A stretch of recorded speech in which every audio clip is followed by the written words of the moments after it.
Depuis des décennies, le concours Miss France nous est présenté comme la réalisation d'un conte de fées, d'un rêve magique auquel nous pouvons assister chaque année entre beauté, douceur et bienveillance. Nous sommes impatients de savoir qui décrochera la couronne de Miss France. Sauf qu'en coulisses, il semblerait que le rêve fantastique se transforme souvent en cauchemar bien réel. Ces derniers mois, le témoignage de plusieurs participantes laisse penser que participer à Miss France, ce n'est peut-être pas que du bonheur. L'année dernière déjà, entre les 30 Miss, l'ambiance ne semblait pas être au beau fixe, comme l'admettait Sylvie Tellier. C'est rare que je sois obligée de prendre la parole 2 ou 3 fois pour dire « Les filles, c'est une aventure humaine, soyez gentils, c'est principalement de la mauvaise camaraderie avec des tentatives de déstabilisation. » Pire encore que l'ambiance, certaines Miss restent traumatisées après différents problèmes rencontrés lors des concours régionaux, comme Annabelle Guimby, virée cette année à cause de photos dénudées. Les photos, c'est un grand classique des polémiques chez les Miss, mais pire que ça, certaines d'entre elles ont du mal à se reconstruire psychologiquement, notamment à cause des critiques parfois violentes. Certaines Miss sont même boycottées à cause de magouilles que l'on peine à comprendre. Alors, magouille, traumatisme, le concours Miss France est-il dangereux? Charlotte Bob et Ornella Bellorati, deux Miss qui ont rencontré des problèmes avec l'institution Miss France, sont avec nous pour tout nous dévoiler sur les coulisses du concours. Le concours Miss France peut-il être dangereux? Et on a Charlotte avec nous, Charlotte Bob. Bonsoir Charlotte, magnifique, hein, bravo. Et Ornella Bellorati, magnifique également. Alors merci d'être là. Et j'aurai un petit truc à vous dire sur Miss France dans un instant. Je vous le dis, ça peut être chaud pour Miss France. Normalement, ça doit se dérouler le 19 décembre, mais ça peut être chaud. À seulement 18 ans, Charlotte, vous remportiez votre premier concours. Vous aviez décroché votre ticket pour participer à Miss Nord-Pas-de-Calais. Ouais. Et pour finalement devenir première dauphine de Nord-Pas-de-Calais en 2015, sauf qu'aujourd'hui, vous n'avez pas que des bons souvenirs du concours. Hein. Vous voyez, Léna, ça vous dirait pas de vous présenter à Miss France? Pas du tout. Pas du tout, c'est pas votre délire. Non, mais j'ai jamais regardé cette émission. Je comprends que ce soit la passion de plein de filles. Après, j'aime pas trop le concept qui est la plus belle et tout. Moi, ouais, ça vous chauffe pas qui est la plus belle? Non, moi je les aime toutes et ça me... Je comprends pas trop le... C'est vrai, ouais, alors justement... La compétition, j'ai du mal en général. Justement, vous allez voir, et dans ce que je vais vous dire tout à l'heure, il y a beaucoup de gens qui rejoignent Léna et vous allez voir ce qui peut se passer pour Miss France. Alors, Charlotte, vous, ça a été un mauvais souvenir. Hein. Ouais, c'était en fait une très belle expérience de vie. Franchement, faut la vivre. Mais après, j'en garde pas tellement un bon souvenir parce qu'avec l'injustice que j'ai pu vivre. C'est quoi l'injustice? Parce que... En fait, pendant mon année, donc j'ai été élue Miss Pével et donc en route pour la régionale. Mais allez, je vais dire 4 mois avant, on savait qui allait être élu en fait. Ah ouais, quoi, c'était déjà joué? Oui, c'était déjà joué. Parce qu'il y avait des... En fait, j'ai pas de preuves exactes, mais ça se ressent. Les trucs comme ça se ressent. C'est-à-dire, pareil que vous avez dit, la Miss qui a été élue à l'époque avait été coachée directement par le coiffeur attitré du concours Miss France? Ouais. Bah, comme Benaïm ici. Hein, non, dès qu'il y a un coiffeur, moi je suis là. Voilà. Et ça déjà, voilà, vous pensez qu'il y a une petite magouille? Oui, bah complètement, il y a eu une magouille. Ah ouais. Mais c'est dommage, en fait, moi, ce que j'ai sorti direct le lendemain de la régionale, c'est qu'en fait, c'est dommage de booster une fille et d'en laisser 20 dans la frustration derrière. Parce que dans ce cas, je comprends pas qu'on mette personne sur le... Enfin, faudrait mettre tout le monde sur le même piédestal et pas en booster une. Dans ce cas, dites le concours est basé...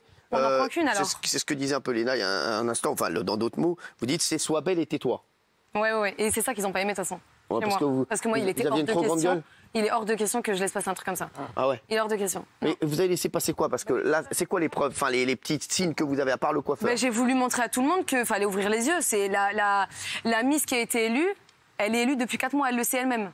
Donc, elle a été boostée. Elle a été boostée de sorte à ce que quand elle soit élue, elle soit direct mise en avant pour Miss France. Voilà, elle soit préparée pour Miss France directement. Je pense qu'on devrait toutes nous préparer. Parce que voilà, après, c'est dommage de se rendre compte qu'à Miss France, peut-être la fille qu'on a choisie ou qu'on a boostée ne valait pas ce qu'elle valait à la régionale. Alors, vous, Ornella Bellorti, merci d'être avec nous. Merci beaucoup, vous êtes magnifique aussi. Merci. En 2015, alors que vous étiez Miss Toulouse, vous avez été destituée pour une raison que vous avez toujours contestée, vos tatouages. Alors, j'ai pas été destituée parce que la couronne et l'écharpe, je l'ai toujours. D'accord. J'ai été disqualifiée de l'élection régionale parce que j'étais tatouée. Le comité me reproche, entre guillemets, de ne pas leur avoir dit que j'étais tatouée, sauf qu'ils étaient au courant. J'ai 3 écharpes dans le comité. Donc j'ai été élue Miss Albigeois 2014 et 4e dauphine Miss Midi-Pyrénées 2014. Donc à chaque présélection, ils demandent si on est tatoué, si on est percé. Donc ils le savaient. Et mais normalement, parce que dans la règle, on n'a pas le droit d'être tatoué. 3 cm de diamètre. D'accord. Il ne faut pas que ce soit vu ni au niveau du décolleté, ni du cou, ni du visage. D'accord, ok. Vous aviez ce tatouage-là qu'on voit un peu? Oui. Ah voilà, Mais donc celui-là, normalement oui. ça passe pas. Mais celui-là, j'ai envoyé une photo, normalement, ils disent qu'il ne faut pas qu'il soit vu par le public. Et ce tatouage-là, il était camouflé. Parce que des Miss qui ont fait Miss France en ayant des tatouages camouflés, j'en connais. Donc, Mais vous dites donc comme Charlotte, vous dites qu'il y a de la magouille dans Miss France. Ouais. C'est-à-dire, vous pensez que voilà, il y a des Miss qui sont déjà choisies à l'avance?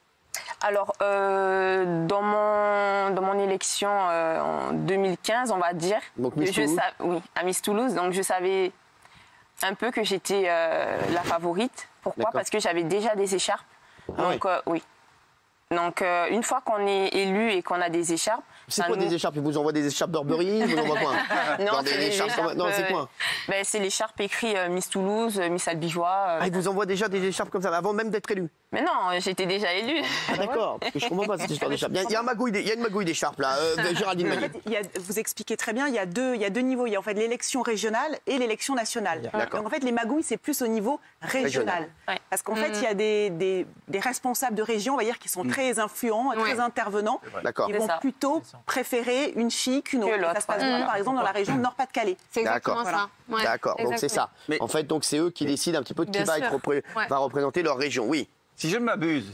non, vous ne vous abusez pas. Miss Nord-Pas-de-Calais en 2015, qui fut élue Miss France, c'est Camille Serre. Exactement. Non, c'est 2016, moi, mon année. Ah, voilà. Parce que vous avez été bien élue en dans ta 2015. gueule, voilà, bien dans ta gueule. J'ai fait la régionale, j'ai été élue Miss Level 2015 pour faire la régionale 2016. Voilà, c'est ça. 2016, c'est qui? Laurine Marico. Merci, elle connaît toutes les Miss, hein. Tu peux y aller, c'est bon. Guillaume, j'entends. Même au niveau national, je ne sais pas si on peut parler de magouille, mais vous savez, quand on fait une émission où le public vote pour des candidates, la production peut évidemment mettre en avant certains candidats. Déjà, l'heure à laquelle ils diffusent les portraits, on sait qu'il y a plus de monde devant la télé à tel moment de l'émission. La tenue, le maillot de bain qu'on va donner à tel ou tel Miss. Donc c'est facile pour une production, dans n'importe quelle émission, que ce soit Secret Story, Miss France, peu importe, où le public vote pour des candidats. Ils arrêtent les votes quand ils veulent. Voilà, en tout cas, d'avantager tel ou tel candidat, c'est facile. Alors, oui, René, tiens, lui, spécialiste Miss France. Hein. Là, je peux vous dire que là, on a un spécialiste. Là, j'ai tapé à la bonne porte. Non, oui. Mais comme tu aimes bien qu'on travaille les sujets, j'ai travaillé et le sujet, et j'ai beaucoup vu que des mecs influents pleins de pognon achetaient les jurés. Ah oui, c'est vrai ça. C'est grave. Attendez, parce que là, c'est un truc de fou. C'est grave de dire c'est quoi cette histoire, ça se passe, bien sûr. Charlotte, elle balance tout, je l'adore. Hein. Charlotte, elle y va, vas-y. Non, bien sûr, je vais dire aucun nom, mais bien sûr que ça se passe. C'est-à-dire, comment ça se passe? Mais bien sûr, il y a de l'argent qui passe sous les tables. Mais bien sûr, mais oui. Dans les comités Miss France, c'est-à-dire, Valérie, de poser. Pas spécialement Miss France. Ça veut dire quoi? Moi, quand on parle d'argent, ça me dérange. Une jeune fille donne de l'argent en disant je veux que ma fille soit mise en avant et je suis un notable de la région, donc je voudrais que. Oui, je suis le maire d'un tel. Attention, c'est grave de dire ça. Bien sûr. Et là, voilà mon aïe aussi, quoi. Ouais, parce qu'on avait compris. Donc, c'est vrai, c'est déjà arrivé, ça. Ah oui, bien sûr. Mais vous le saviez, il y a déjà des Miss qui vous ont dit on a pris un petit billet pour. Et on savait qu'on allait passer. Ce que vous dites est vachement grave quand même. Bah oui, c'est très grave. Nicolas. C'est un scandale. C'est un énorme scandale qui remet en cause quasiment Miss France. Il paraît qu'il y a un mec qui a donné des voitures. C'est vrai cette histoire? Non, en fait, c'est le papa de ma première dauphine qui avait un garage, du coup. Et il prêtait les voitures au comité pour transporter les Miss élus, tout ça. Mais du coup, c'est cette dauphine-là qui m'a remplacée à la régionale. C'était votre première dauphine, donc ça semble logique qu'une première dauphine remplace la titulaire. Oui, sauf que parce que dans les votes, quand on a été élu, il y a le vote du public et du jury. Et elle n'était pas dans les 8 premières, au fait. Alors, oui. Parce elle n'était pas du tout. On passe un casting pour être Miss. Moi, si je dis que j'ai les abdos de Cristiano Ronaldo, ils vont me mettre en slip, ils vont voir que c'est un truc qui cloche. Non, je pense pas. Je ne pense pas. Donc là, on t'a destitué pour un tatouage. Quand ils l'ont mis en maillot de bain, ils ont bien vu qu'elle avait un tatouage. Pourquoi ils l'ont laissé continuer jusqu'à temps que le mec avec les voitures, il arrive pour lui dire maintenant tu t'en vas? Je suis complètement con.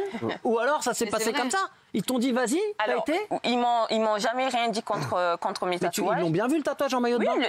Tu peux pas le cacher. Après, lors des défilés, mes tatouages, ils étaient camouflés. Non, mais ils étaient au défilé. Oui, ils le savaient. Voilà, ils le savaient. Les gens de Miss France. Ils le savaient.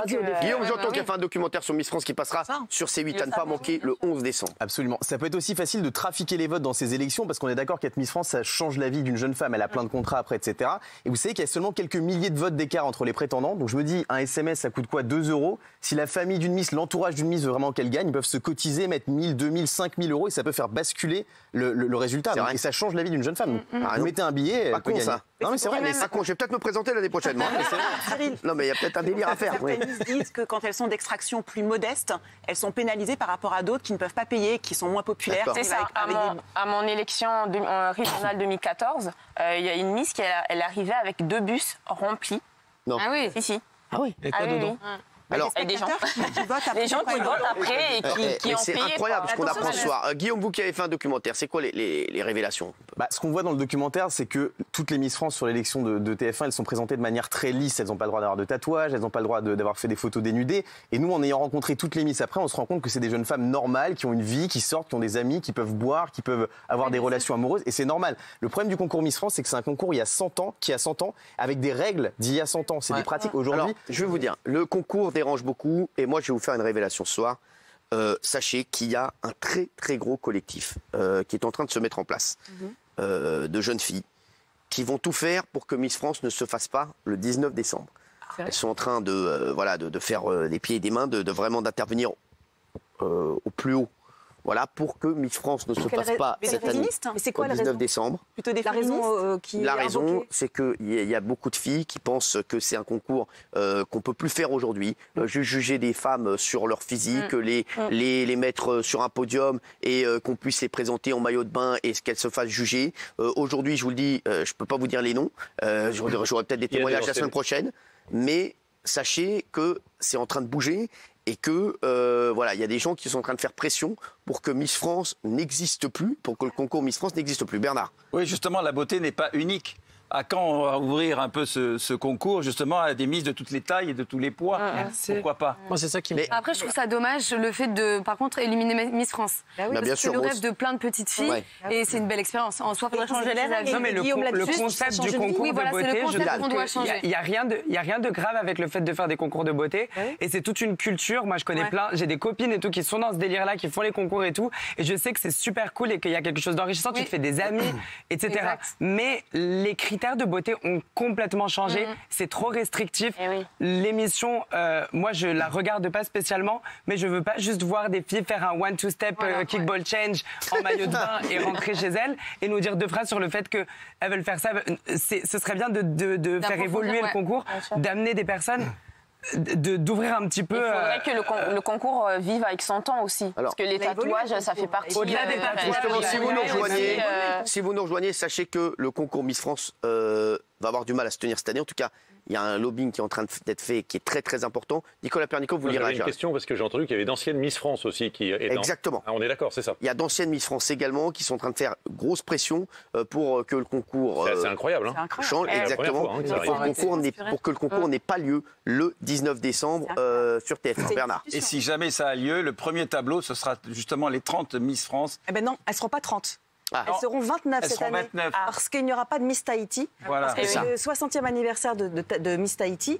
Et en fait, ils avaient envie de délire Miss Tahiti avec du monde, avec une grande fête. Et comme ils ne peuvent pas le faire, ça va être repoussé au mois de mai 2021. Ça fait 53 ans que c'est pas arrivé. Ouais. Nicolas. Non, moi, j'ai juste une question à vous poser. Si c'était à refaire aujourd'hui, vous le referiez avec tout ce que vous savez de Miss France ou pas? Oui, moi, je pense que je referais parce que c'est une belle expérience et que je crache pas dessus. Quoi. Et Charlotte, Non, avec tout ce que je sais là maintenant, non. Non, je le referai pas, non. Mais qu'est-ce que vous savez en fait, Charlotte? Voilà, non, mais c'est le fait d'en mettre une en avant. En fait non, c'est le fait d'en mettre une en avant qui me dérange vraiment. C'est quoi? Oui, mais on peut vous arguer que c'est votre sentiment, que vous avez le sentiment d'être mise de côté, mais qu'il n'y a pas de fait. Vous avez fait des choses pour essayer d'aller le plus loin possible? Non, moi j'ai voulu abandonner la régionale une semaine avant. Ma mère m'a dit écoute, fais-la quand même. Voilà, il y a l'espoir, l'espoir est là. Vous avez vu quoi? Qu'est-ce que vous avez vu concrètement? C'est ça, concrètement, il a raison. Concrètement, vous avez vu quoi? Qu'est-ce qui a fait que vous avez été dégoûté ou que vous pouvez dire ce soir j'ai entendu des choses dans les couloirs qui disaient avant même que la Miss soit élue, bon bah c'est toi ce soir donc voilà. Mais ça suffit pas, c'est pas une preuve. Ah mais ça c'est pas une preuve, mais je parle en mon nom, je sais ce que j'ai entendu. Non mais d'accord, c'est une question. C'est-à-dire, c'est quoi quand vous disiez dans les couloirs, il y a des organisateurs qui sont allés voir la Miss Alors que l'élection n'était même pas encore faite. Elle le savait, la Miss, elle le savait, elle n'a pas besoin qu'on vienne de la voir. Elle le sait d'avance. Elle vous l'a dit, la Miss, elle vous l'a dit, de toute façon, c'est moi qui gagne ce soir. Mais ça se voit, c'est la personne, elle le fait ressentir, ça se voit. Tout le monde qui a fait la régionale avec moi en 2016, tout le monde peut le dire. Tout le monde. Et quand vous parlez d'argent, par exemple, il y a des gens qui sont venus avec de l'argent, vous le savez, ça, il y a des gens qui... À la régionale Oui. Avec de l'argent? Avec de l'argent. Je ne sais pas, non. Vous avez dit il y a un instant, toutes les deux, qu'il y avait des gens qui prenaient des dessous de table. Moi, le délégué régional, il est venu me voir pour me dire « Ah, ce soir, il y avait beaucoup de monde qui était là pour vous. » J'ai dit « Oui, il y a ma famille, mais pas plus que ça. » Enfin, voilà. Et ils savent très bien que plus on ramène du monde, plus on paye les entrées et plus il y a l'argent qui rentre, au fait. Donc, voilà. Mais, après, moi... surtout, le truc qu'on a appris, c'est ce que nous a dit René, c'est-à-dire qu'il y avait des mecs qui donnaient des dessous de table pour que telle ou telle Miss soit élue. Mais ça, c'est... Soulever le lièvre, mais je voulais dire autre chose. Parce que, malheureusement, on parle de ça aujourd'hui. Si demain, on parle d'autre chose, il y aura on rencontre les mêmes problèmes. Les gens soudoyés. Moi, je sais que dans le sport, et moi, j'avais mon petit-fils, il avait 15 ans, on est allé faire une détection à Angers. À Angers, ouais. On était allé là-bas. Eh bien, le minot, 15 ans, à la fin de la détection, il y en a un qui est sorti. Mais à midi, l'entraîneur me dit « Ah, le meilleur, c'est lui, c'est le gardien de Saumur, c'est moi qui l'ai fait venir. » Et le soir... Donc, c'est lui qui gagne. Et mon petit-fils, il a 15 ans, peut-être. Vous pensez qu'il y a eu un Le petit-fils, dans la voiture, il me dit, papy, c'était joué d'avance. Je dis, pourquoi tu dis ça? Parce que j'y avais rien dit. Il me dit, à la cantinière a dit, qui c'est qui doit rester ce soir? Et lui, il a levé le doigt. Ah ouais. Ah, parce que je croyais qu'il lui avait donné du dessert. Non, mais des enculeries comme ça, il y en a partout. Et puis le minot, il a 15 ans. Guillaume. Il y a un autre aspect dangereux du concours Miss France, c'est que comme la télé-réalité, en fait, il propulse du jour au lendemain des jeunes inconnus devant des millions de téléspectateurs. Donc elles se retrouvent très connues. Et après, contrairement à ce qu'on croit, on pense que quand on fait de la télé, on est très riche, on gagne beaucoup d'argent. Il y en a plein qui galèrent. Et d'ailleurs, dans le documentaire, on a parlé avec Rachel Legras-Trapani qui nous a avoué qu'elle avait galéré et qu'elle avait notamment cherché un emploi de caissière et que les supermarchés hallucinaient parce qu'ils ne comprenaient pas. Ils voyaient une Miss France qui cherchait du taf. Non mais c'est étonnant quand même. D'accord, mais ça change aussi. Il y a eu un grand scandale avec un photographe qui prenait en fait toutes les filles jolies en fait de France. Avant qu'elles soient élues Miss France, en fait, des photos très sexy et qui les ressortait après. Ça a été le cas pour Kelly Bochenko, Miss Paris. Et c'est vraiment grave. Et en fait, il avait tout un dossier comme ça avec des milliers de filles avec des photos sexy qui ressortaient une fois qu'elles étaient élues. Faut être vicieux. Merci Audrey. Elle avait fait la couve d'entrevue surtout. Merci Audrey en tout cas pour l'info.